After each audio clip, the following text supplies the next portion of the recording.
Salim wa ala alihi wa sahbihi. Rabbi shrah li sadri wa yassir li amri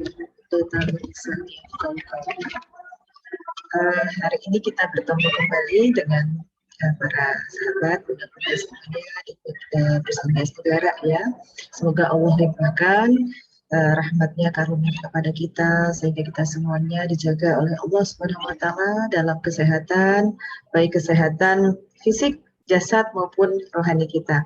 Hari ini saya akan berbagi, topiknya adalah tentang sesuatu yang berhubungan dengan stres ya Bunda-Bunda ya. Sebentar saya coba untuk share screen.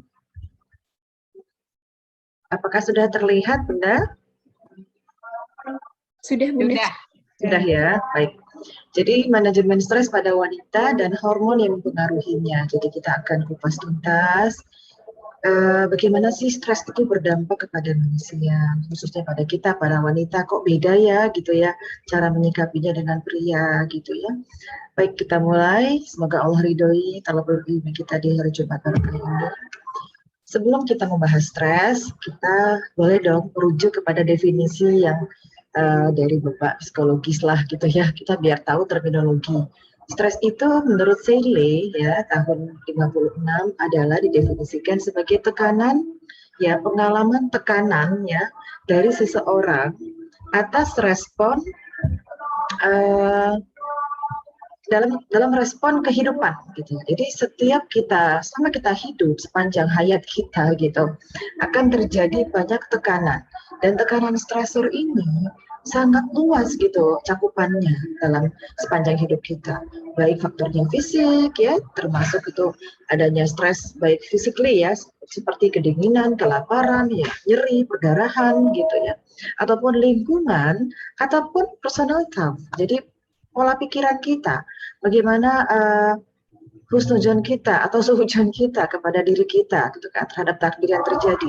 Jadi si Seeley ini walaupun bukan muslim boleh kita adaptasi gitu, kita islamisasikan bahwa memang stres itu luas tapi merupakan tekanan yang terjadi dalam kehidupan, meliputi fisik ya, meliputi lingkungan, dan meliputi sendiri adalah pola pikir kita.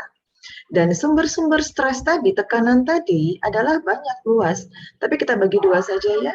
Bagaimana stres tadi berasal dari diri kita sendiri, jadi original dari seorang tersebut gitu, penyakitnya kah, pikirannya kah, perasaannya kah gitu, ataupun dari luar gitu, yang berasal dari luar tubuh. Misalnya kita melihat sesuatu, merasakan sesuatu ya, misalnya kita melihat adanya wafatnya orang tercinta kita, ataupun kita melihat sesuatu yang mengerikan, menyakitkan, itu dari luar kan, karena ada panca indera yang menangkap gitu ya. Jadi ada internal dan eksternal. Jadi sebelum kita membahas bagaimana manajemennya, kita harus tahu dulu hulunya. Dan sebab dan jenis-jenis dari stres sendiri, dari beberapa teori-teori tentang manajemen stres. Jadi jangan berpikir stres itu hanya psikologis, kejiwaan, tidak. Stres itu dalam dunia kedokteran atau dunia ilmu sifatnya fisik ya, atau physiological ya, juga berupa paparan radikal kimia. Misalnya orang yang bekerja di perusahaan radioaktif gitu, terus aja terpapar chemical agent toxic gitu, radiasi ya, apa nuklir gitu. Kemudian adanya agen fisik yang mencederai atau menginjuri, contohnya ya luka, tersayat gitu ya.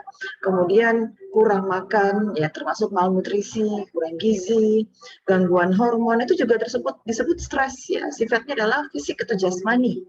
Kemudian adanya agen-agen infeksi, termasuk kena corona gitu ya, nauzubillah gitu ya, kena penyakit virus kah, penyakit infeksi jamur, gatal-gatal, itu juga termasuk stres. Jadi definisi dari stres itu luas sekali.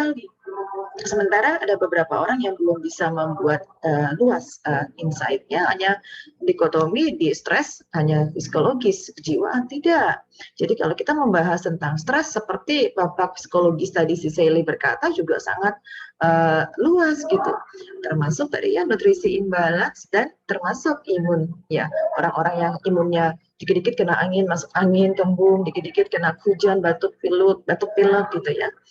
Termasuk gangguan kelainan genetika, misalnya adanya cacat gitu ya, termasuk itu juga stres, tipe-tipe physiological atau yang sifatnya lebih kepada jasmania, stres. Nah, itu tipe stres yang pertama. Kedua adalah ini yang kadang-kadang suka generalisasi bahwa stres hanya psikologis, tidak. Ya, jadi kalau kita ambil stres psikologis, misalnya adalah stres, misalnya kecelakaan, kita berpikir stres karena kita sebagai korban, gitu ya, misalnya korban KDRT, nauzubillah ya, korban kekerasan dalam rumah tangga, itu lebih kepada mungkin selain kita disentuh secara fisik yang secara kasar, juga ujaran kebencian, ujaran kasar ya, cacian juga termasuk itu stres, tekanan gitu. Juga tekanan misalnya kita dibully teman-teman kita jadi antisosial, itu juga stres psikologis. Dan kemudian ada lagi tekanan yang berupa rasa ketakutan, ya, rasa diteror dan serangan dan lain-lain. Ini adalah satu stresor yang mencederai psikologi, ya. Nah, jadi bagaimana seseorang itu dikatakan sudah mengidap stres? Ya, indikatornya ada. Jadi kalau ini indikatornya adalah ke dokter yang sifatnya physically, ya barangkali ke dokter umum ya, bukan ke psikologi. Barangkali indikator stresnya meliputi physiological indicator, yaitu stres-stres yang sifatnya bisa dari internal ataupun dari eksternal, tapi dia mengenai tekanannya kepada ini syaraf yang melibatkan sistem neuroendokrin sistem syaraf otonom atau syaraf yang tidak disadari, yang meliputi saraf simpatis ya, yang akibatnya meliputi gangguan pada sistem hormon. Nah, pada tubuh. Nah, kalau sudah begini ya boleh kita konsultasi ke dokter gitu ya. Karena ada stres yang akhirnya berdampak jangka panjang kepada sistem organ tubuh yang meliputi sistem persyarafan dan sistem hormonal. Ya, barangkali nanti kita akan membahas lebih banyak di sini ya. Karena saya bukan seorang ahli yang sifatnya psikologi gitu ya. Dan yang kedua adalah, nah contoh kita bahas yang pertama dulu. Jasmani, ya, stres yang berdampak kepada jasmani physically yang berakibat kepada sistem syaraf gitu. Nah, apakah ini mungkin? Is it real gitu seorang anak memeluk singa gitu? Ya bisa-bisa aja kalau Allah yang membolak-balikan hati hamba-hambanya ya sehingga bisa sayang sama manusia, bisa saja. Tapi kalau secara kebanyakan secara kita pakai nalar logic thinking ya kadang-kadang kita pasti lari gitu. Dan apa yang terjadi? Mekanisme apa yang membuat kita menjadi lari tadi? Itulah yang disebut tekanan ancaman yang sifatnya bisa karena pikiran kita melihat singa takut, tapi karena ancaman yang sifatnya pikiran atau psikologis berdampaknya malah kepada nanti juga bisa ke jasmania.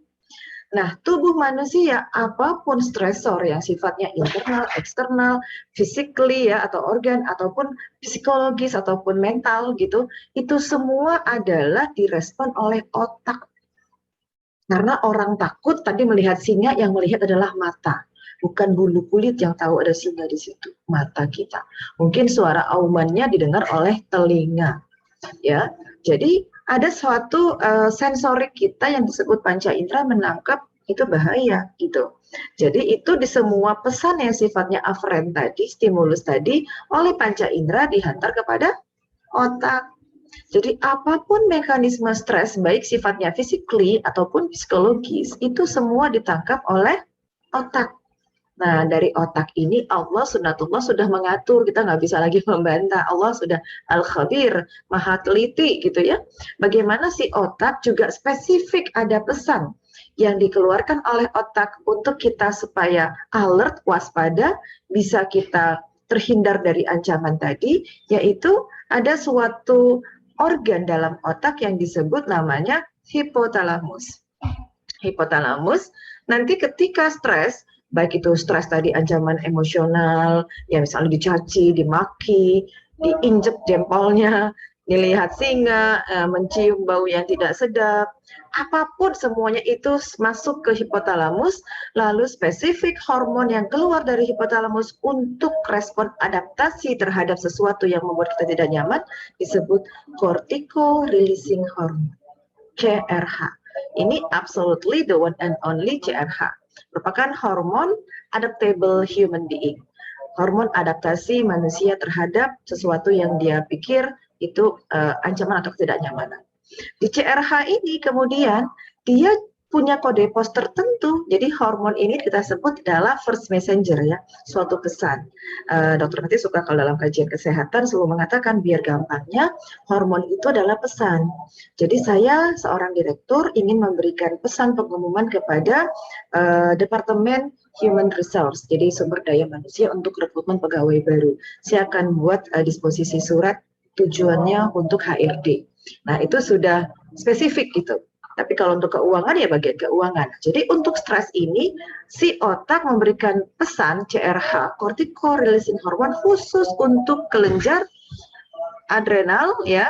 Maaf ini di otak juga ya, ACTH, adenocorticotropic releasing hormone ke kelenjar khusus di atas ginjal kanan kiri yang disebut kelenjar adrenal.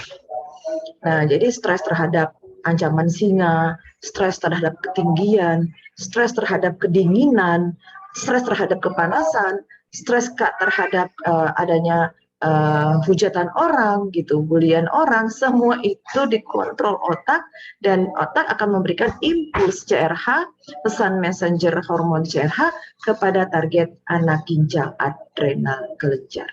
Dan si adrenal akan mengeluarkan kortisol. Ini sudah sunnatullah, ini tidak bisa dibahas. Karena apa? Allah sudah mengatur.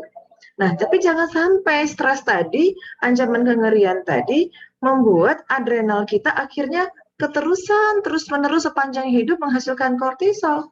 Nanti ada penyakitnya disebut adrenal fatigue. Adrenalnya udah terus, udah sabodo deh, nggak stres keluar aja kortisol. ada limit tertentu ya, ada batas threshold organ tubuh. Kalau dia sudah ngambek dia nggak mau lagi peduli. Contoh pankreas, kalau udah terus-terusan keluarin insulin, lama-lama dia nggak peduli. Akhirnya insulinnya nggak mau dikeluarin lagi. Gitu. Nah, apa yang terjadi? Kalau sudah terjadi respon sistem ketika ada ancaman internal ataupun eksternal, baik itu psikologi ataupun physically, nah ini dia. Ada serangkaian sistem organ tubuh ya yang sifatnya hormonal atau endokrin. Adalah bayangkan jika kita sedang berjalan ketika ada singa melompat di depan Anda. Itu otomatis sunnatullah Allah sudah takdirkan otak kita hipotalamus mengeluarkan tadi hormon kortisol dan si adrenal. Adrenal itu artinya tambahan. Renal itu ginjal. Jadi apapun stresnya akan membuat otak mengirimkan pesan khusus kepada divisi adrenal, kamu harus keluarkan kortisol. Nah, ini yang pasti terjadi kalau kita sedang stres apapun, physically ataupun psikologis. Nah, kita harus kenal adrenal itu apa. Adrenal atau disebut juga epinefrin bahasa kedokterannya memicu respon lawan atau lari. Nah, fight or flight gitu. Jadi tergantung kita. Kalau misalnya kita mau melawan singa ya kita maju, kalau lari ya kita lari. Jadi ini terserah kita bagaimana. Tapi intinya apa? Ketika adrenal itu keluar, ada perasaan kita itu untuk waspada, alert, jaga-jaga, siaga. Karena ada sesuatu yang membahayakan gitu. Contoh kalau kita nggak punya sistem poros otak adrenal ini, kita lagi jalan-jalan gitu di atas atap hotel paling atas rooftop gitu, lompat-lompatan pakai main lompat tali gitu. Kalau Allah nggak membuat kita ada suatu poros otak adrenal, kita terus lompat-lompat, jinjit-jinjit sampai ke tepi gedung, lah jatuh. Tapi Allah buat mata kita melihat ketinggian, akhirnya Allah membuat kita keluar kortisol dan adrenal, kita membuat alert, waspada, sehingga kita mundur gitu, mundur langkahnya. Nah, apa yang membuat organ-organ lain terpanggil untuk membuat suatu mekanisme kompensasi kalau seseorang itu sedang dipapar hormon kortisol atau adrenalin? Akhirnya kita lihat di sini, organ target yang paling akrab dengan si anak ginjal adalah dua organ utama dulu, yang disebut jantung dan paru-paru. Oke, akhirnya jantung pembuluh darahnya mengkeret kecil, aliran darahnya kencang. dan paru-paru berusaha untuk melebar supaya kita bisa membuat oksigen masuk banyak ke tubuh karena tubuh sedang merasa ngeri atau takut atau waspada. Nah, itu otomatis nggak bisa dinafikan, ini sudah terjadi sunatullah ya. Jadi ini sudah terjadi seperti ini. Nah, tubuh kita karena tadi kita berusaha untuk lari atau melawan, kita perlu apa untuk lari atau melawan? Secara automatically tubuh minta kita butuh energi lebih, sehingga kita aduh jadi pengen makan manis ya karena stres, craving. Lihat permen udah dicemil gitu makan apa gitu. Terus jadi tubuh kita akan minta kita makan gula, glukosa sekarang gitu, sehingga energi kita untuk bisa berpikir bertindak cepat gitu ya. Nah, inilah yang terjadi secara otomatis apapun stres dari internal, eksternal, apapun psikologis ataupun fisikly, pasti yang diaktifkan adalah otak, anak ginjal, kortisol, adrenal, kemudian dia memanggil organ lain untuk ikut membantunya, yaitu paru-paru dan jantung ya. Kemudian karena kita tadi butuh gula, akhirnya glukosa, glikogen meningkat di dalam darah. Nah, kemudian si pencernaan karena dia sedang stres, dia tidak bisa menyerap makanan, akhirnya terjadi decrease digestif, turunnya proses pencerna makanan. Proses pencerna makanannya jadi terhambat gitu.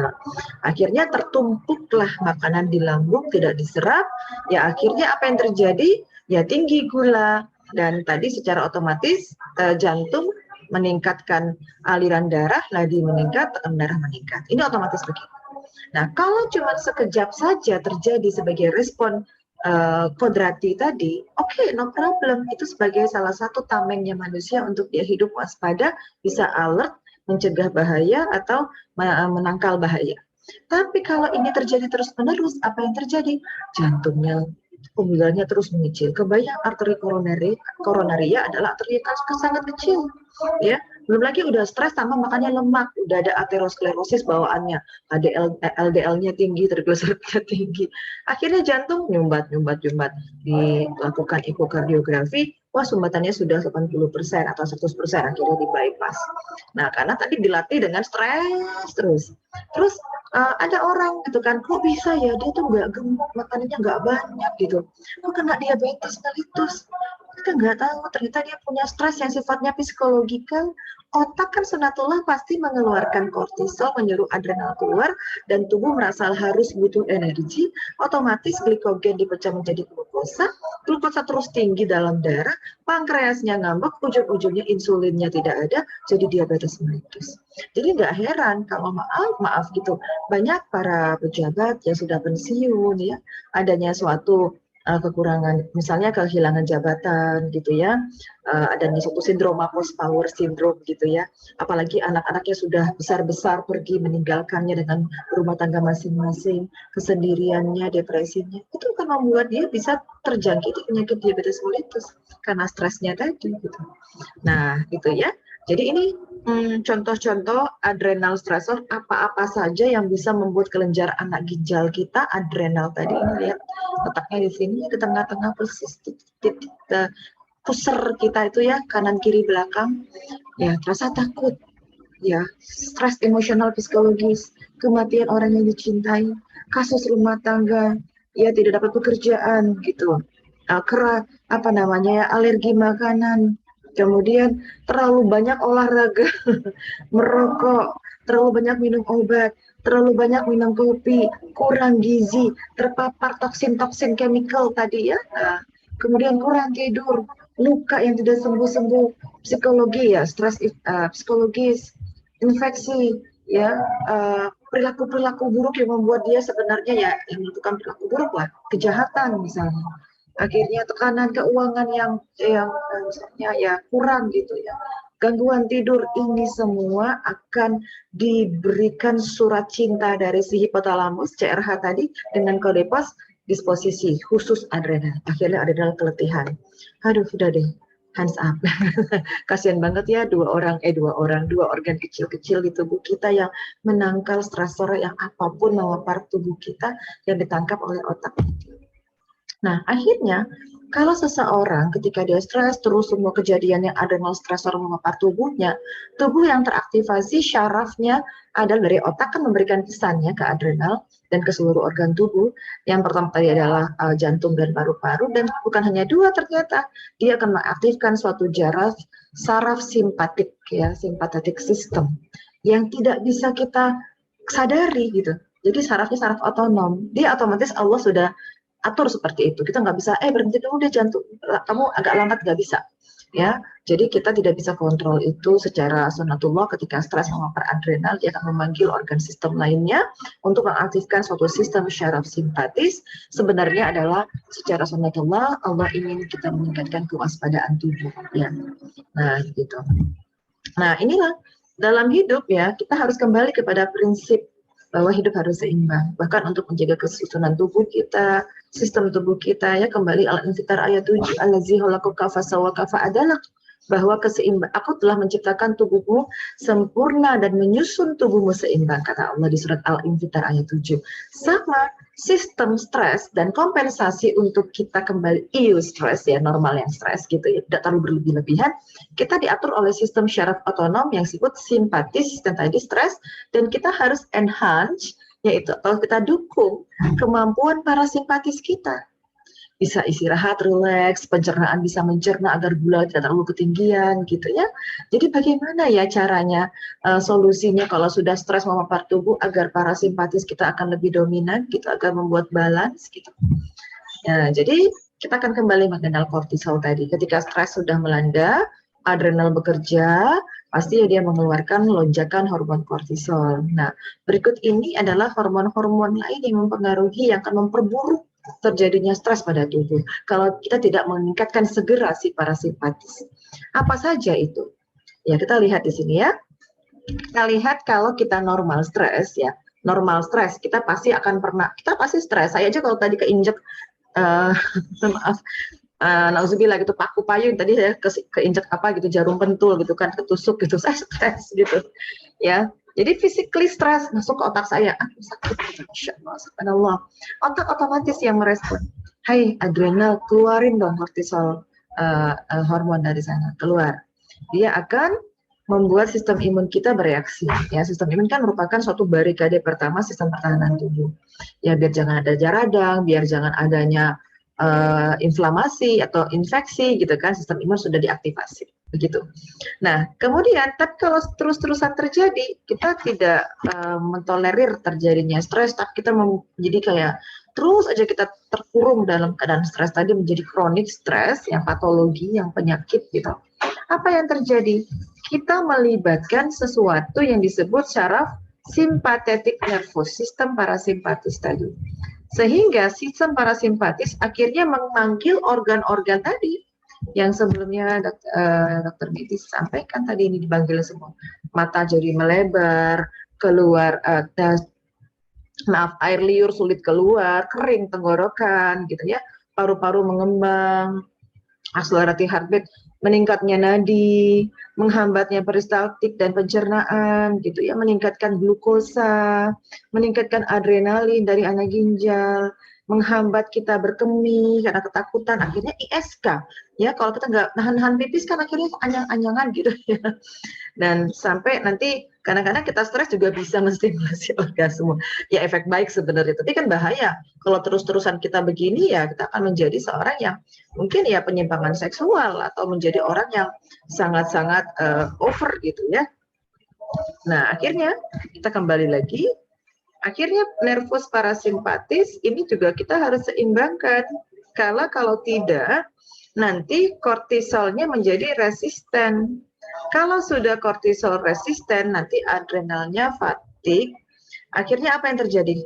Ya mau stres, mau nggak stres, pokoknya ada aja keluar kortisol seumur hidup.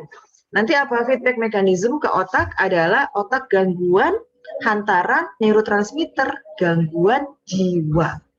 Yes, skizofrenia gitu ya, macam-macam lah patologi penyakit orang-orang dengan gangguan jiwa adalah mekanisme terjadinya kortisol resisten pada adrenal gitu. Nah ini pada wanita luar biasa bedanya. Kita lihat semua stres, bunda-bunda para sahabat sudah tahu ya, otak yang memberikan satu respon pertama. Nggak bisa, bukan kulit, otak. Jadi kalau kita bandingkan adanya cortisol action pada laki-laki dan perempuan, kita bisa lihat di sini bahwa pada perempuan panel kanan memiliki pelepasan cortico-releasing factor dan adrenocorticotropic hormone dan kortisol lebih besar. Jadi kalaupun sama-sama keinjek paku gitu, si laki-laki stres physically-nya mengeluarkan hormon CRH dari otak itu tidak setinggi si wanita.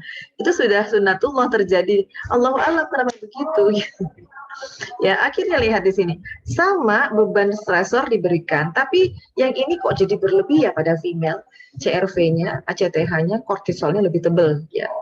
Nah, begitu. Akhirnya dan mekanisme feedback untuk menyeimbangkannya kembali ke otak itu respon aku biasa-biasa saja gitu ya, itu lebih sedikit gitu. Jadi akhirnya tidak balance antara simpatik dan parasimpatik gitu. Pada wanita ini sudah sunatullah begitu gitu ya. Kenapa ya gitu. Allahu alam. Mungkin karena wanita ini memang harus kodratnya tidak bisa soliter. Dia harus ada pelindung. Ya, seorang suami rijal kawam ya, melindungi gitu ya wanita. Di surat An-Nisa kita menemukan banyak gitu kan bagaimana kaum lelaki pelindung.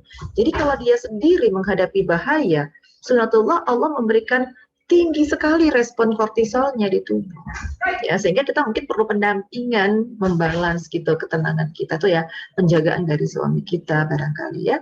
Nah, jadi ini sudah sunatullah terjadi, risetnya ini luar biasa pada human yang sehat, manusia yang sehat, ketika di-challenge diberikan cortico releasing factor pada laki-laki dan perempuan, ini percobaan Sigelucci et al. Tahun 93, untuk membandingkan respon peningkatan ACTH pada wanita dibanding laki-laki, hasilnya bahwa respon yang menginduksi adrenal dengan diberikan pada CRF pada wanita memberikan contributing higher filmer risk for stress.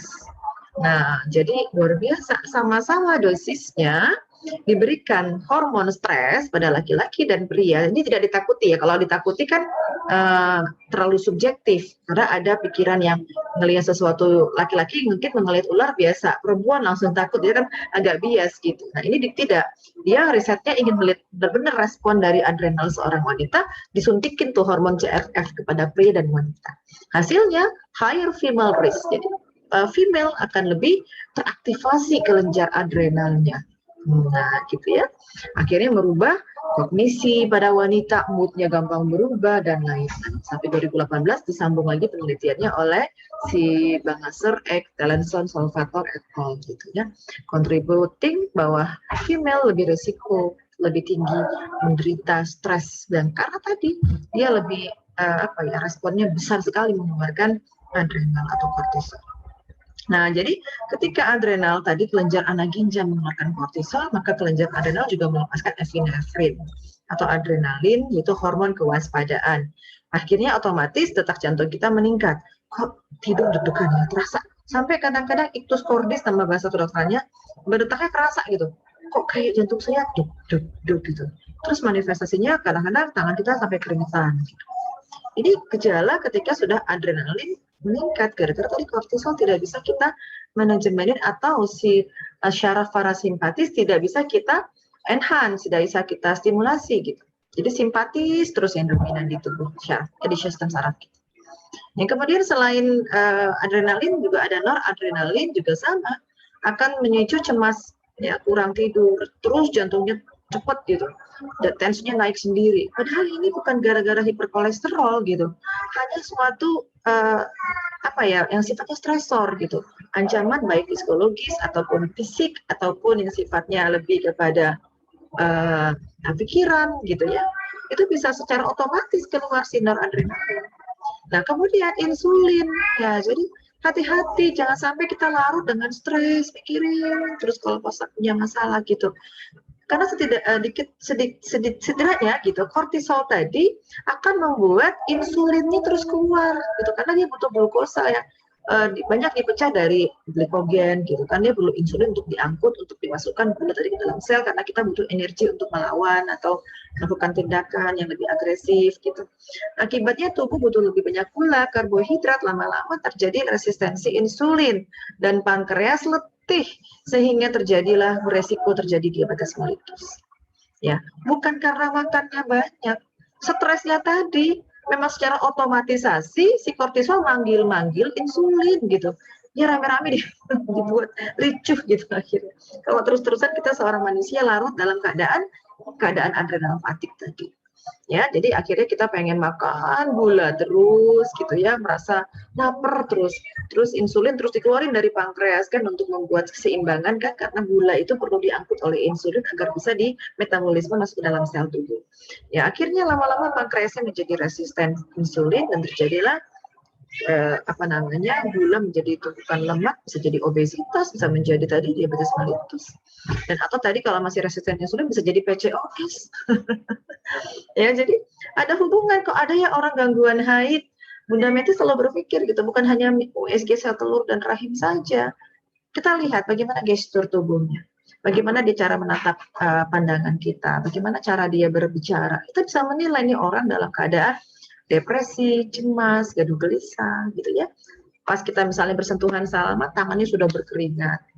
Nah, jadi ada hal yang kita perlu tahu, dampak hormon ketika seseorang terpapar stres, apapun jenis stres.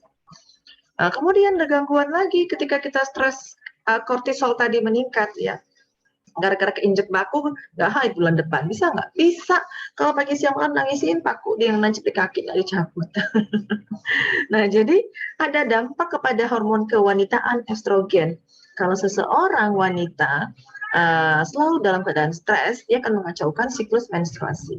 Dan diteliti, wanita berisiko 1,5 kali sampai 3 kali lebih tinggi mengalami episode depresi mayor daripada pria. Dan ini ternyata ada hubungannya antara estrogen yang turun dan serotonin yang rendah, ya. Jadi suasana hati menjadi penyebabnya. Nah, jadi kalau kita seorang wanita dewasa, kita akan memiliki range normal estrogen 30 sampai 400 ya. Kadang-kadang kalau stresnya terlalu berlebihan, tuh hormon bisa sampai cuma 25. Drop banget. Jadi seakan-akan kita menopause. Ya, jadi gejala umum meliputi rendahnya estrogen gara-gara kita stres. Akhirnya karena tadi estrogennya turun, lendir vaginanya berkurang, kalau kita berjima dengan pasangan, dengan suami, akan mengiritasi lecet luka. Ya, jadi timbullah nyeri berhubungan gitu. Kemudian juga karena nyeri berhubungan, akhirnya kita berkemih nyeri, ya, karena otomatis organ dari uretra kan, lubang uretra pipis dan juga kemaluan vagina deket banget. Jadi kalau lecet semua, udah deh, nggak nyaman banget kita buang air kecil. Kemudian haid tidak teratur karena estrogennya drop gitu ya. Padahal estrogen perlu ya untuk membuat fase folikulisasi, pematangan sel telur pada fase ketika haid sampai hari ke-14. Ini estrogennya nggak ada, akhirnya telurnya ya kecil-kecil gitu ya. Akhirnya bisa timbul juga tadi kan berhubungan dengan resistensi insulin, PCOS, dan lain-lain. Dan perubahan mood karena dengan estrogen turun otomatis sinkron dengan serotonin drop gitu ya. Terus karena estrogen turun terjadi hot flash, gejala muka panas, badan kepanasan, tidurnya di AC kepanasan mulu. Ya, payudara terasa tegang gitu ya. Kemudian nyeri kepala, migrain. Ini ada hubungan estrogen turun gara-gara kortisol meningkat karena kita manajemen stresnya kurang baik gitu. Oke, akhirnya ya gejala termasuk estrogen drop itu adalah perutnya kembung, begah, cepat letih, pusing, banyak hot flash, panas gitu. Kemudian payudaranya nyeri ya, tegang gitu. Kemudian otomatis orang-orang yang stres baik pada pria dan wanita, kita para wanita, maka kita akan mengalami penurunan libido, otot jadi lemah, fibromialgia, nyeri, pengennya dipijat, sakit, padahal nggak digebukin gitu ya, sakit tiba-tiba, kan testosteron kita turun. Ya, jadi pada pria dan wanita ya libido rendah, otomatis kita kemauan untuk bisa berhubungan dengan pasangan atau suami tidak ada. Gitu. Ya, kemudian itu tadi yang sifatnya adalah fisik jasmani. Nah, kemudian indikator orang-orang stres yang sifatnya lebih ke psikologis, manifestasinya cemas, ketakutan, sering cepat marah, depresi, ego defense mechanism, ya, selalu saja lebih kepada egonya dikedepankan gitu ya. Kemudian cemasnya ini sampai dia tidak bisa menghapus rasa cemas, khawatir terus gitu ya, merasa tidak ada yang menolong gitu, helpless banget gitu. Kemudian sampai-sampai tidak sadar gitu, bisa-bisa dia akhirnya cemasnya itu sampai dia membuat tipe-tipe ke arah apatis gitu ya, akhirnya bukan apatis ya, ada schizofren tipe katatonik. Gara-gara dia cemas terlalu berlebihan, akhirnya dia menjadi patung, diem aja gitu, jadi nggak punya ekspresi apapun terhadap dunia luar gitu, datar memandang hidup. Nah, kemudian tanda-tandanya dia depresi, lekas merah, gaduh gelisah, merasa kecapean, kewalahan, kayak semua orang, membuat dirinya itu sibuk, tak ada menentu gitu, tidak termotivasi, sulit tidur atau tidur terus terlalu khawatir, terus menerus semua dipikirin khawatir, khawatir, khawatir. Nah, ini tanda indikator stresnya psikologis sudah kena. Kemudian kognitif indikator ya orang-orang yang nggak bisa lagi mencari solusi dalam setiap masalah hidupnya, nggak mampu lagi menganalisis problemnya, nggak tahu lagi cari jalan keluar gitu ya. Kadang-kadang suka linglung gitu kan, tidak fokus, tidak bisa ambil keputusan. Kalaupun ambil keputusan, keputusannya ya buruk gitu, keputusan yang tidak masuk akal. Oke, jadi sudah sama-sama kita tahu bahwa stres dapat terjadi dari diri sendiri. Kita sendiri yang memendam stres itu karena psikologis tentunya, atau stres dari luar yang memapar tubuh kita, baik yang dilihat dengan panca indera mata, yang didengar dengan teriakan atau ujaran yang tidak membuat tidak nyaman, gitu ya, kengerian, makanan yang tidak enak misalnya. Ya insya Allah makanan semua enak, yang halal dan thayyib ya Bu. Misalnya kita makan sesuatu yang basi kan nggak nyaman, itu stres juga gitu. Kemudian stres yang sifatnya yang bau busuk itu stres. Kemudian tubuh kita yang disakiti ya, di tekanan, kedinginan, kepanasan, nyeri gitu ya, kerasan juga merupakan stres itu. Nah, apapun jenis stresnya, baik fisik maupun psikologis tadi, kita ayo mekanisme stresnya kita seimbangkan. Secara sunatullah, otomatis apapun jenis stresnya dan sumbernya, itu pasti akan membuat poros otak dulu teraktivasi. Otak memberikan pesan kepada adrenal anak ginjal untuk tadi mengeluarkan hormon kortisol dan memanggil organ-organ tubuhnya dengan memberikan menaikkan atau menurunkan hormon tadi ya, ada insulin, ada yang hormon adrenal, ada hormon estrogen, testosteron dan lain-lain itu tadi. Sebenarnya adalah untuk membuat manusia itu bisa waspada, bisa alert terhadap lingkungannya, bisa memberikan kuda-kuda persiapan untuk melakukan perlawanan misalnya. Ya itu adalah suatu stres yang sunatullah harus terjadi seperti itu gitu, mencegah kita terjatuh, ya kita mencegah kita tertusuk paku misalnya, mencegah tersengat api gitu, itu suatu hal yang sudah pasti terjadi. Tapi kadang-kadang itu kita terus terlalu larut dalam keadaan simpatetik tadi ya itu ternyata berasal dari apa? Dari mekanisme tubuh kita yang salah. Ini saya akan bahas karena kita tidak bisa mengaktifasi parasimpatis kita ya. Parasimpatis kita adalah bagaimana kita itu merelaksasikan diri kita ya, mengistirahatkan diri kita. Ternyata itu berasal dari apa? Dari pola pikir gitu ya. Sebagaimana ada satu hadis sahih, hambaku sesuai dengan prasangkanya kepadaku. Jadi kalau kita ada sesuatu misalnya tidak punya uang, Allah barangkali aku diuji untuk sabar. Jadi intinya apapun yang menerpa kita, ujian, cobaan, musibah, kesakitan, kengerian, ketidaknyamanan gitu, kita harus sikapi bahwa pertama yang harus kita azamkan, ingat dalam memori kita adalah la yukallifullahu nafsan illa wus'aha. Allah tidak akan membebani ya seseorang di luar kemampuannya. Itu ayat Allah dalam Quran surat Al-Baqarah 2 yang terakhir kita baca. Jadi di sana kita akan melihat, oh ya Allah, aku diuji stres, tekanan banyak sekali. Aku yakin Allah, ya. Nah, untuk itulah kita harus kembali kepada agama kita, Islam, the way of life. Bagaimana kita hidup menyikapi tekanan stresor apapun jenisnya, mau psikologis kah, mau fisikly kah, gitu ya, mau sumbernya internal kah, ancaman dari eksternal kah, kembalikan bagaimana kita berislam secara kafah menyikapi semua tekanan tadi. Pertama, ya Allah berfirman, Ya, bagaimana Allah mengkhususkan firman-Nya ini Al-Baqarah 153 khusus untuk yang beriman. Karena kalau kita meyakini Al-Quran, kita pasti adalah orang yang meyakini kita berimani kitabullah. Ya. Salah satu rukun iman adalah yakin kepada kebenaran Al-Quran, kitab-kitab suci. Ya, di sini Allah berfirman, ya ayyuhalladzina amanu, khusus orang yang beriman. Jadi jangan bangga kita hanya Islam, kita harus menjadi mukmin, beriman. Karena di sini wasta'inu bis-sabri was-salah. Ya innallaha ma'as-sabirin. Jadikanlah sabar dan sholat sebagai penolongmu. Jadi apapun kengerian tadi, ancaman tadi, ketidaknyamanan tadi, kekurangan uang tadi, kesakitan tadi, ya pasti itu sudah ikhtiar dong kita cari pertolongan kepada yang ahlinya, ke dokter misalnya kalau sakit physically, ya. Jangan dibilang berdarah ya dibiarin, ya nggak boleh gitu. Tapi setelah itu kita jadikan sabar dulu.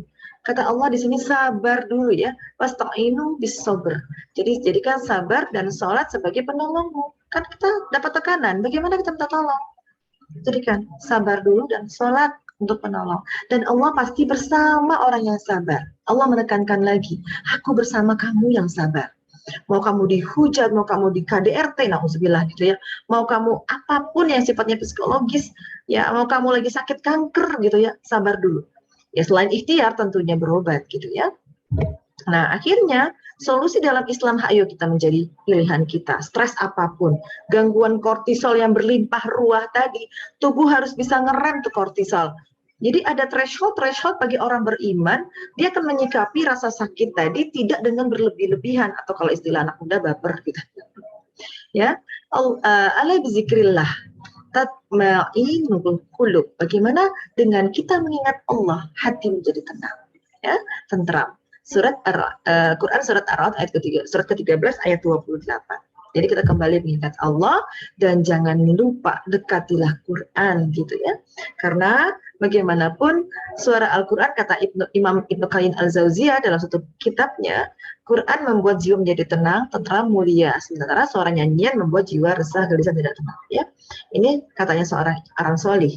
Quran sudah beberapa kali menjadi hudal lil muttaqin, petunjuk gitu. Quran sebagai syifa, Quran sebagai bayinah, penjelas. Quran sebagai furqan, pembeda mana yang hak, mana yang batil. Quran sebagai rahmat, turunnya kasih sayang Allah. Jadi mana lagi nikmat yang didustakan? Quran adalah one stop solution bagi orang-orang yang mengalami stres. Ya, membacanya saja sudah pernah mungkin barangkali Bunda Meti membahas gelombang otak menjadi dalam status gelombang delta dan theta, keadaan gelombang otak yang menghasilkan hormon ketenangan endorfin. Risetnya sudah beribu-ribu gitu banyaknya. Membacanya, mendengarnya apalagi. Belum lagi pahala membaca setiap huruf. Jadi kalau ada orang stres nyarinya maaf obat nafza gitu. Atau maaf hanya sebatas duniawi ke psikologi. Maaf ke psikolog atau psikiater terus bisa ke jiwa. Ya oke, itu ikhtiar. Tapi bagaimana kalau solusi pertamanya adalah bagaimana mencari Allah, mencari kalam Allah dari Al-Quran gitu ya. Jadi nggak ada lain gitu. Baca Quran dengan tartil, baca pelan-pelan. Bagaimana surat Munjamil, ya Allah berfirman, bacalah Quran dengan pelan-pelan, makhrajah hurufnya, tidak tanda berhentinya, tanda membacanya kembali, tidak tergesa-gesa gitu ya. Karena apa? Setelah diteliti juga dampak dengan kita membaca Quran dengan tartil, kita disuruh untuk tarik nafas dalam. Keluarkan pelan-pelan, slowly take a deep breath gitu. Ternyata dengan kita narik nafas, turunkan nafas, diteliti, sudah bisa menurunkan stres. Masya Allah, tabarakallah. Calm the body, helps you relax, help your brain grow. Dan ini adalah alasan pada tinjauan saintifik mengaktifasi yang disebut parasimpatis. Masya Allah. Ya, jadi oke, tarik nafas sambil kita olahraga senam kesegaran jasmani pagi hari ya boleh. Tapi ya sebatas begitu. Tapi kalau kita terus baca Quran, habis sholat, udahlah kita sabar, kita sholat, kita cari penolong yang terbaik tadi. Tambah lagi habis sholat kita baca Quran dengan bacaan dengan tartil tadi, kita take a deep breath gitu. Akhirnya yang terjadi adalah relaksasi. Jadi deep breathing, neural respiratory element may provide a mechanism that explain how slow deep breathing shift the autonomic nervous system. Jadi Masya Allah, tadi kalau orang yang larut dalam kortisol terus-terusan, maka otomatis dia akan men-switch syaraf otonomnya aktif saraf simpatis only. Ya, sementara kalau kita tarik nafas dalam, plus sholat, plus baca Quran, plus ingat Allah gitu ya, maka kita akan men-switch off, mengganti syaraf simpatis tadi menjadi syaraf parasimpatis. Jadi deep breathing dan relaksasi mengaktifasi syaraf sistem kita kepada syaraf parasimpatis yang akan memberi sinyal kepada brain bahwa bagian-bagian yang membuat kita merasa cemas akan mengubahnya menjadi kamu aman.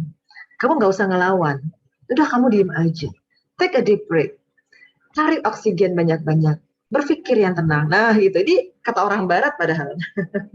Rasulullah sudah contohkan bagaimana Allah sudah berfirman manunazilu minal Qur'an ma huwa syifa gitu ya. Wa rahmatan lil mu'minin wa la yazidu zalimina illa khusara.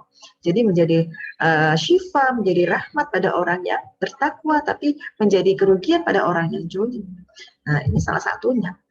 Kemudian setelah tadi sholat dan sabar, ya sabar dan sholat, tarik nafas panjang, iringi dengan membaca Quran dengan tartil, ingat Allah, berzikir terus. Bagaimana kalau kamarnya kemudian diaromaterapikan dengan banyaklah diffuser yang bisa kita beli gitu ya, atau kalau nggak punya diffuser kita potongin pandan gitu ya, atau biji kopi kah gitu.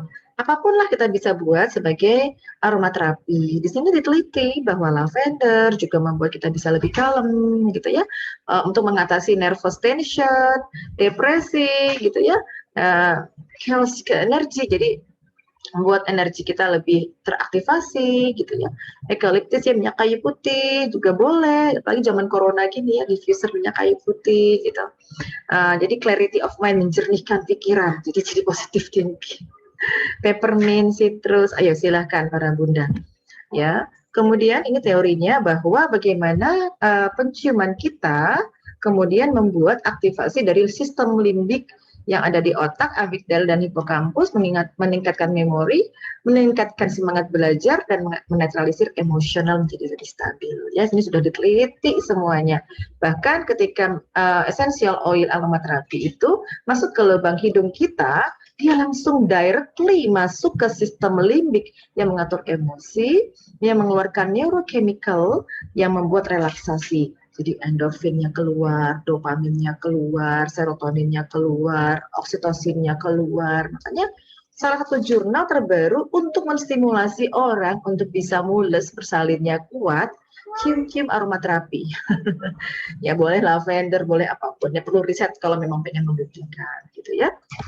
Nah, Rasulullah sebagai uswatun hasanah sudah mencontohkan bagaimana kesehariannya Rasulullah Shallallahu Alaihi Wasallam. Ya, di sini seorang sahabat Anas gitu berkata, radhiyallahu an berkata, aku belum pernah menyentuh sutra maupun sejenis sutra yang lembut dari telapak tangan Rasulullah, masya Allah, gitu ya. Dan belum pernah mencium suatu aroma atau wangi yang lebih harum dari aroma wanginya Rasulullah. Jadi sepanjang hari Rasulullah itu wangi. Ya, memang ada batasan adab kita sebagai muslimah tidak pakai wewangian di luar rumah karena akan membuat suatu fitnah gitu. Ya di rumah kita sebagai wanita, istri, ibu di rumah wangi tubuh kita, kamar kita, rumah kita, anak-anak kita, ya semuanya wangi. Ya, baik. Kemudian kita beralih bagaimana kita how to enhance parasimpatis. Makan makanan sehat, diteliti dengan kita makan real food, ya, makan organic food yang baik gitu ya. Jangan sampai kita makan berlebih-lebihan juga malam hari ya. Tukar makanan yang tinggi lemak jenuh dan lemak trans, ya, seperti makan daging dan makanan yang digoreng dengan lemak-lemak baik. Karena ada hubungan, ingat, hormon dibentuk dari lemak. Kalau kita makan lemaknya jahat, lemak buruk, maka kita akan lebih tinggi terus kortisol, nggak bisa dihambat gitu. Jadi kita kasih lemak baik, biar nanti ada hormon-hormon yang lebih bisa menyeimbangkan kortisol tadi ya. Contohnya ada hormon endorfin, serotonin yang bisa menenangkan kita ya, otak kita tadi ya. Contohnya dari omega 3, omega 6, omega 9, dari ikan-ikanan ya, dimasak jangan digoreng, dipindang, di steam, dikukus, dipepes gitu. Makan minyak zaitun, minum minyak zaitun, makan buah alpukat, biji-bijian. Ini ya, foto ini adalah suatu makanan yang bisa membuat reduce stress gitu ya, stress relief food gitu. Ya, makan ikan salmon, tuna, ya nggak harus salmon dan tuna mahal, ikan kembung, ikan sardin boleh. Ya, kemudian kurangi makan dari karbohidrat ya, Ingat, karena kalau karbohidrat tinggi, gula udahlah secara otomatis stres meningkatkan insulin bekerja, gula dipecah dari glikogen simpanan tubuh kita, ditambahin lagi makannya manis. Jangan. Jadi kalau ada godaan ingin makan permen banyak-banyak, itu memang sunatullah terjadi. Jangan diikuti gitu. Stop. Udah deh, saya makan ini saja. Nah, bagaimana kalau lagi stres minum minyak zaitun? Biarin deh lemak saya yang kortisol itu bisa diturunkan dengan kita mengaktifasi hormon yang lain, misalnya bahan bakunya dari hormon serotonin gitu ya, endorfin. Bagaimana kita minum minyak zaitun? Dosisnya pernah diteliti 100 cc ya. 100 cc itu berapa sih Bunda gitu ya. Jadi 100 cc itu adalah dalam 3 hari. 1 sendok makan itu 15 cc. Jadi kalau 3 sendok makan berarti 45 cc ya. Jadi kurang lebih 100 sampai 120 cc dalam 3 hari itu minum minyak zaitun setiap malam 3 sendok makan. Itu akan memperbaiki cardiovascular system. Lemak jahat LDL akan diganti HDL lebih tinggi. Kemudian akan menurunkan resiko depresi. Kemudian akan menurunkan kolesterol yang jeleknya jadi kolesterol baiknya lebih meningkat. Kemudian dapat mengurangi mencegah penyakit stroke, ya, penyakit kanker payudara. Banyak sekali selain untuk mengurangi depresi, ya, Masya Allah. Itu adalah sunnah kata Rasulullah, minumlah dan balurilah dengan minyak zaitun. Salah satu solusi untuk mengobati atau manajemen stres tadi. Dan juga minumlah dan makanlah food rich of antioksidan. Karena ingat, ketika kita stres, tubuh kita meradang. Pasti automatically, karena ketika kortisol meningkat, terjadi perubahan pada sistem darah putih. Sistem darah putih kita akan lebih banyak badai sitokin terjadi. Otomatis itu nggak bisa dicegah. Jadi sel darah putih meningkat, sel limfosit B meningkat, meningkat nanti sitokin seperti interleukin 6, TNF alpha dan lain-lain. Nah, jadi kita seimbangkan dengan si anti radang atau antioksidan atau antiinflamasi istilah kedokterannya. Kita lihat makanan-makanan sunnah. Ada di sini pisang, makanan yang disebut dalam Quran. Ada di sini delima, ada di sini banyak sekali semua. Itu tidak hanya makanan dalam Quran saja, semua makanan alami, termasuk kurma, semangka dan lain-lain. Ya, tidak digoreng tentunya. Dan kurangi tadi ya gula-gula refleksi. Dan kemudian tidur yang cukup, karena ketika kortisol meningkat, yang menyeimbangkannya adalah melatonin. Dan ini diperoleh melatoninnya tinggi pada malam hari ketika tidur malam dengan cahaya yang dipadamkan. Tidur cukup 7-8 sehari juga contohkan oleh Rasulullah. Bagaimana Rasulullah tidur setelah Isya ya jam 8, bangun di sepertiga malam mungkin jam 2 atau jam 3, itu kalau dihitung sekitar 7-8 jam. Masya Allah, tabarakallah, Islam adalah solusi terbaik ketika kita sedang dilanda stres. Nah, jadi bagaimana kita menyikapi stres? Kata dalam satu hadis gitu ya, hadis qudsi di sini hadis riwayat Muslim nomor 4849 Sahih, sesungguhnya Allah berkata, aku sesuai prasangka hambaku padaku, jika prasangka itu baik maka kebaikan baginya, dan apabila prasangka itu buruk maka keburukan baginya. Jadi bagaimana kita menyikapi apapun yang diberikan Allah, ditakdirkan Allah, tidaklah di luar kemampuan kita, dan kita sikapi, kita harus husnudzon kepada takdir itu. Jadi apapun, tertusuk duri kah, kehilangan kah, kematian orang yang dicintai kah, kekurangan uang kah, Allah, aku tahu ini ujian bagiku untuk aku naik tingkat. Gitu. Jadi cara menyikapi kita mulai kembalikan semuanya kepada bagaimana kita berhusnudzon kepada takdir. Baiklah, demikian yang bisa saya sampaikan. Segala yang sempurna datangnya dari Allah, segala kekurangan berasal dari diri saya pribadi. Billahi taufiq wal hidayah. Assalamualaikum warahmatullahi wabarakatuh.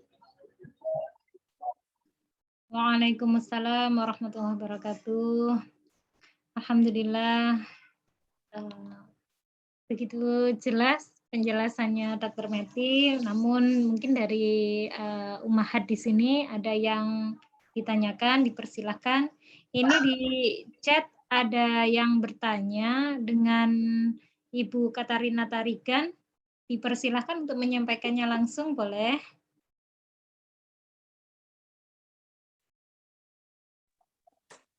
Assalamualaikum Ustazah. Waalaikumsalam warahmatullahi wabarakatuh. Ya, saya mau bertanya, adakah hubungan antara stres dengan kanker? Itu saja Ustazah, terima kasih. Baik. Oke, baik Bu, saya akan kembalikan kepada slide yang mungkin tadi agak terlewat saya ya. Nah, saya kembalikan kepada satu ilustrasi. Saya lupa ini. Nah, ini ya, saya lupa. Ketika kita bisa kecilin kita sedang stres, nanti target hilir dari otak adrenal adalah sistem imun. Nah, ini ya, inflammatory immune cell adalah bagaimana sel-sel tubuh kita menjadi aktivasi sistem peradangan berkepanjangan. Kalau yang terpapar terus-menerus adalah chronic and high cortisol release yang terus-menerus aktif sistem saraf simpatisnya. Pasti orang-orang yang sakit kanker adalah orang yang manajemen stresnya kurang baik. Maaf banget ya. Jadi yang pertama, stres yang pada kanker bukan hanya stres psikologis saja Bunda. Karena kita harus juga tahu bahwa stres juga berasal dari stres paparan kimikal. Orang-orang kanker adanya mutasi dari DNA atau gen dari khususnya BRAC. Nah, gen tersebut atau P53 maaf. Terpapar logam berat, terpapar bahan-bahan makanan yang sifatnya ada pengawet kah, pemutih kah, pewarna kah gitu ya. Nah, kemudian gangguan hormon estrogennya terus tinggi gitu ya. Kemudian adanya kayak contohnya kanker liver karena adanya hepatitis, kanker serviks karena adanya infeksi virus HPV gitu ya, kurang gizi. Jadi orang kanker juga karena stres physically dan juga orang kanker bisa karena stres psikologi. Contoh orang-orang yang punya indikator stres yang sifatnya psikologi ini adalah orang-orang yang selalu larut dalam keadaan ini, ya, cemas, kena kanker, cemas, memang pasti cemas, tapi ya oke, tolerable deh, cemas ya Allah tidak apa-apa. Aku tahu dalam satu hadis sahihmu, sahih Rasulullah, tidaklah aku turunkan suatu penyakit kecuali aku juga menurunkan obatnya kata Allah. Ya, kemudian aku tahu ya Allah, faiza maritu fahuwa yaswin. Apabila aku sakit, engkau yang menyembuhkan. Nah, jadi begitu. Jadi benar Bunda, kalaupun kanker bukan hanya karena stres psikologi yang terjadi, tapi juga stres physically yang memapar tubuhnya juga terjadi jauh sebelum dia terdeteksi sebagai penderita kanker. Jadi begitu Bunda, dua-duanya benar. Stres yang sifatnya physically dan juga stres yang sifatnya emosional. Yang melemahkan sistem imun tubuhnya sendiri. Terima kasih Ustazah. Sama-sama Bu. Iya, selanjutnya Ibu Dian Widuri dipersilakan. Baik, Assalamualaikum Ustazah. Saat ini tuh saya melihatnya banyak sekali remaja ya, bahkan ada anak kecil. Kebetulan sepupu saya sendiri itu usia 9 tahun itu sudah terdiagnosa MAH gitu ya. Nah, itu bagaimana pencegahannya dan apa sih yang harus kita lakukan sebagai orang tua gitu ya. Terima kasih semuanya. Iya. Baik Bunda, kalau kita membahas kesehatan, MAH ini berhubungan dengan stres bisa banget. Ada suatu directly hubungan syaraf, ada 5 miliar suatu syaraf sentinel, syaraf vagus dengan dari otak ke lambung. Subhanallah ya. Saraf vagus adalah saraf yang terjadi kalau orang itu larut dalam keadaan stres, ya otaknya terus saja CRH terus keluar. Nanti dia secara otomatisasi berhubungan dengan lambung. Sehingga kalau ada anak-anak usia sangat masih muda stres, coba jangan-jangan stresnya. Contoh, apakah dia kurang kasih sayang dengan orang tuanya, kurang bonding, gitu, kurang tenang, merasa cemas. Nah, ya kadang-kadang itu juga menjadi dia stres secara psikologis yang berhubungan dengan syaraf vagus. Syaraf vagus mengaktifasi yang disebut HCl atau gastrin, suatu zat yang dapat menimbulkan peningkatan asam lambung yang berlebihan. Ya, jadi kalau mau menterapi seseorang yang kena asam lambung, pertama boleh kita intervensi bagaimana otak responnya terhadap stres, apakah dia sudah diberikan ketenangan, Ya, kalau dia masih kecil, orang tuanya tentunya. Karena dengan pelukan saja, sympathetic nerve yang lebih dominan tadi, dengan pelukan akan berlimpahlah yang disebut hormon kasih sayang yang disebut oksitosin, dopamin, serotonin, endorfin. Sudah diteliti pada ilmu-ilmu neuroscience pada anak-anak, kurangnya bonding dengan ibu dan ayah, anak kecil tadi sangat miskin hormon endorfin. Jadi hormon-hormon tadi adalah hormon yang mengaktifasi saraf parasimpatis. Jadi jangan sampai tadi ingat kenapa sakit asam lambung berlebihan, stres tadi secara emosional. Yang kedua, kalau kita sedang stres yang tidak terkoreksi atau simpatis lebih dominan, si syaraf parasimpatis yang membuat kalem tadi tetap membuat apa tadi? Mencegah terjadi pencernaan makanan. Jadi bertumpuk aja di lambung. Akhirnya lambung menjadi letih ya. Kalau udah letih, lambung gampang sekali terjadi ulkus, terjadi tukak lambung. Jadi aduh Masya Allah, ketika kita ingin menterapi seseorang, solusinya pertama, si anak diberi kasih sayang. Yang kedua, pola makannya jangan sampai memicu asam lambungnya sudah tinggi, ditambahin lagi makanan yang memicu terjadinya acidic food, ada makanan asam. Makanan asam berasal dari apa? Dari contoh kalau kita klik aja acidic food di Google, tuh keluar tuh roti ya, kue, bolu, gula-gula refinasi, gula pasir, minuman kekinian yang cepat saji, itu menimbulkan makanan asam dalam lambung. Demikian Bunda jawabannya. Semoga bisa mencerahkan sedikit. Baik, terima kasih Ustazah. Terima kasih Ustazah. Selanjutnya Mbak Atika dipersilakan. Terima kasih Mbak Lulu. Assalamualaikum Ustazah. Dokter. Waalaikumsalam warahmatullahi wabarakatuh. Ya, jadi yang tadi terima kasih banyak dokter penjelasannya tadi. Dan saya merasa dari penjelasan dokter tadi banyak yang memang saya alami. Jadi semua gejala-gejala itu saya alami dokter. Jadi saya yang awalnya tidak suka ngemil, saya itu jadi nyetok makanan manis-manis. Jadi dan kemarin hasil MCU terakhir dokter saya prediabetes. Padahal sebelumnya alhamdulillah sehat gitu. Nah, dan sama persis payudara saya itu saya pikir itu nggak waktunya mau mens tapi kok sakit. Saya kadang takut ya dokter, kira-kira ini apa tumor atau apa. Pas saya MCU itu terus saya direkomendasikan untuk USG mamai itu apa, itu ternyata nggak apa-apa dokter. Jadi benar banget yang tadi dokter sampaikan itu saya mengalami semuanya dokter, hampir mayoritas saya alami. Terus tadi terima kasih banyak tips untuk mengatasinya ya dokter. Tadi itu take a deep breath, kemudian baca Al-Quran. Nah, yang ingin saya tanyakan dokter, jadi kadang itu memang tidak stres dokter. Jadi stres itu tiba-tiba seperti yang dokter sampaikan tadi. Jadi misal seperti ini dokter, misalkan jam 7:30 malam saya itu mau janjian sama guru ngaji saya. Terus saya buka handphone, ternyata ada dari bos saya untuk ngajak meeting gitu. Nah itu langsung stresnya itu langsung macet gitu loh dokter. Itu tuh langsung kayak pengen nangis. Langsung ya Allah mau ngaji aja kok ya ada aja gitu. Maksudnya cara mengatasinya itu kalau sudah misalkan sudah melakukan tadi ya dokter upaya-upaya itu, sedangkan ngaji juga nggak bisa orang langsung diajak rapat gitu ya dokter. Nah itu gimana ya dokter saat itu harus seperti apa gitu saya dokter. Terima kasih dokter. Ya baik. Insya Allah. Pertama Bu, husnuzon dulu terhadap semua takdir yang terjadi ya. Sama saya mau curhat sedikit ya, saya juga pernah mengalami stres psikologis barangkali.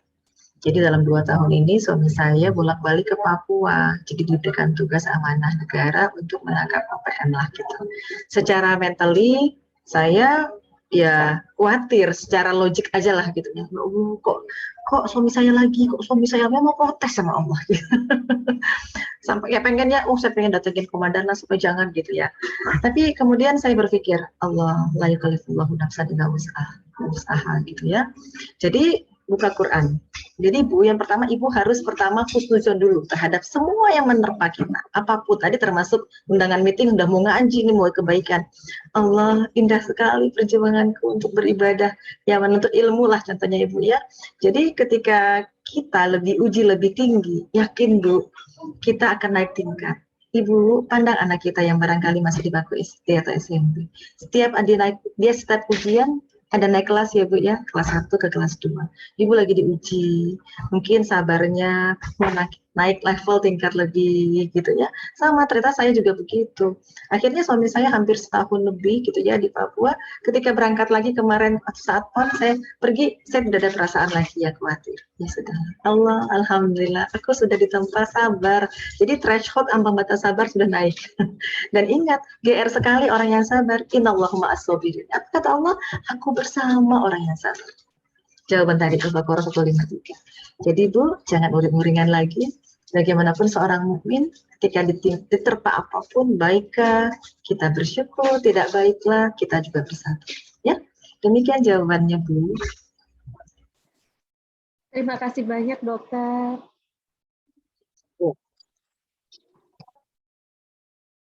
Alhamdulillah. Satu pertanyaan lagi dari Ummahat, dipersilakan. Ibu Enda, dipersilakan. Terima kasih. Assalamualaikum. Waalaikumsalam. Ya, saya singkat aja sih, cuman ini aja. Bagaimana menjaga hormon estrogen tetap dalam kondisi normal pada masa wanita pramenopause ataupun menopause. Mungkin ada jenis makanan tertentu untuk menjaga estrogen, karena tadi kalau estrogen kurang ya berkurang ya artinya tugas kita sebagai istri jadi tidak nyaman gitu ya. Iya. Makasih. Iya, terima kasih. Sama-sama Bu. Jadi apapun kondisi kadar hormon estrogen harus seimbang. Kedikitan jadi seperti orang menopause. Kebanyakan jadi timbul penyakit kista ovarium, tumor payudara, juga jadi mioma. Jadi bagaimana seimbang? Kita kembali nanti ada kajian kami di Pengawal Generasi Qurani di YouTube. Ada di sana bagaimana tentang osteoporosis ya, atau mencegah atau mempersiapkan usia pramenopause. Ada itu dengan dokter SPOT, saya Dokter Yusuf, ada kajian kami bersama. Nah, jenis makanan kalau pertama, semua hormon reproduksi atau hormon apapun yang sifatnya lebih ke gonad ya, itu bahan bakunya adalah lemak Bu, gitu. Jadi supaya kita tetap istiqomah, hormon estrogen, progesteron ya, tetap seimbang. Bagaimana kalau kita juga istiqomah memasukkan bahan baku hormon tersebut adalah memilih lemak baik gitu.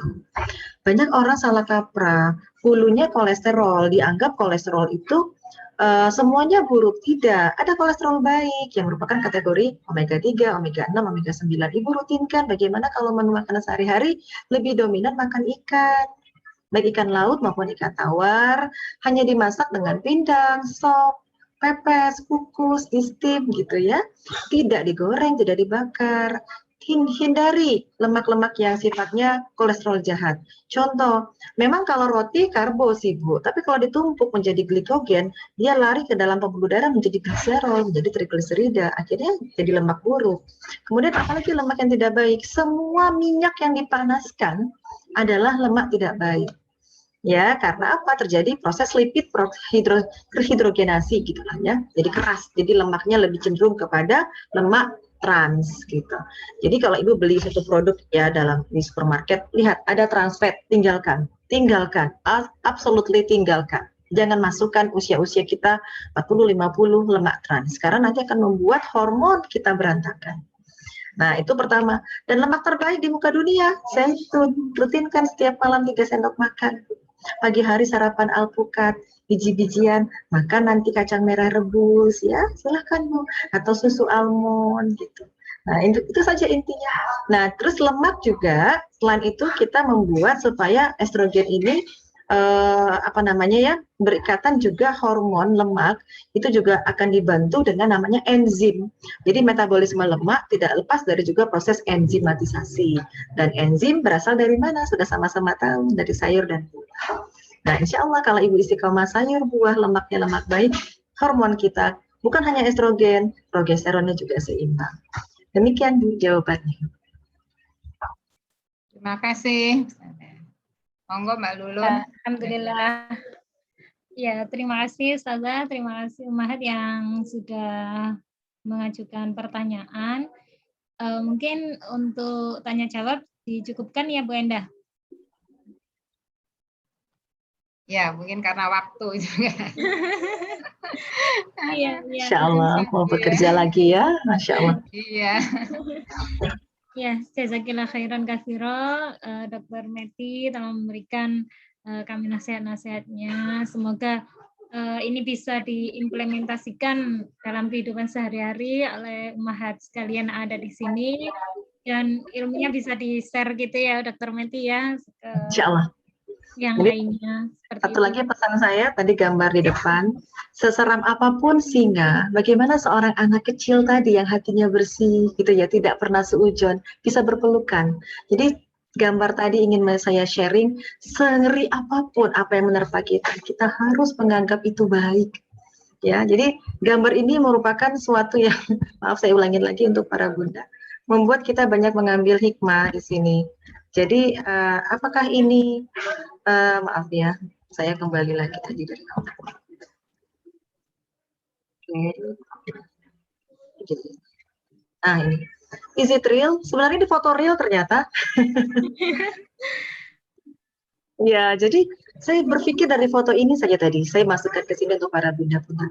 Kalau kita husnuzon kepada Allah gitu ya, Insya Allah gitu, apapun takdir yang sengeri apapun, kekurangan, kesakitan, penyakit parah, kekurangan, apapun yang nggak nyaman, sampai dimaki orang, diinjak orang, senyum gitu, itu luar biasa Bu. Manajemen stresnya tingkat dewa, tingkat bukan dewa ya, tingkat super. Ya, jadi kalau ada orang kayak gitu ditabok, ya udah nggak apa-apa deh. Itulah Rasulullah.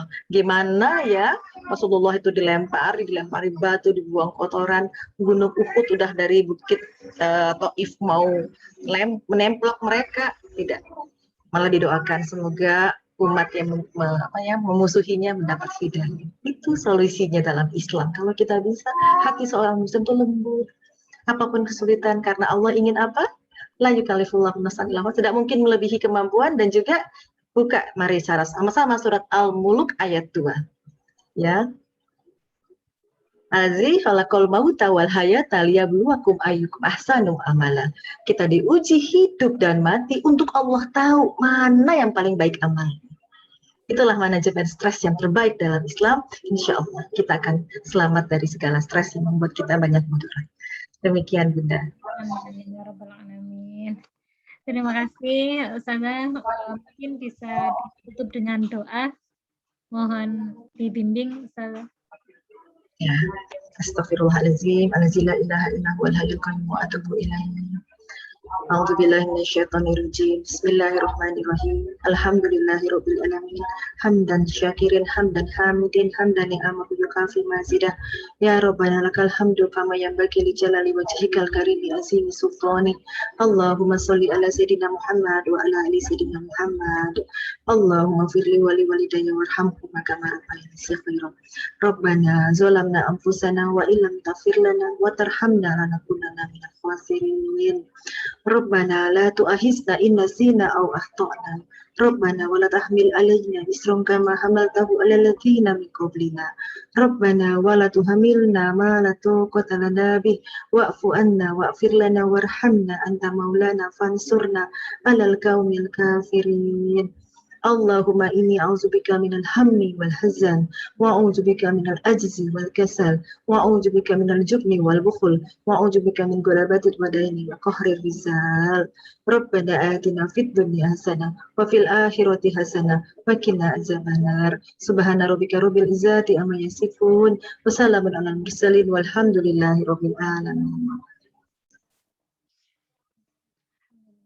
Amin. Terima kasih Ustazah. Ya, mari kita tutup dengan doa kafaratul masjid. Bismillahirrahmanirrahim. Subhanakallahumma wa bihamdika. Asyhadu an la ilaha illa anta astaghfiruka wa atubu ilaik. Jazakillah khairan katsira Dr. Meti. Wa iyyakum khairul jazaa. Selamat bertugas Bunda-bunda. Ya, sama-sama. Itu juga selamat bertugas, selalu sehat, walafiat. Amin. Kami terus. Berumur panjang. Amin. Amin sama-sama. Barokah juga. Assalamualaikum warahmatullahi wabarakatuh. Waalaikumsalam Waalaikumsalam warahmatullahi wabarakatuh. warahmatullahi wabarakatuh.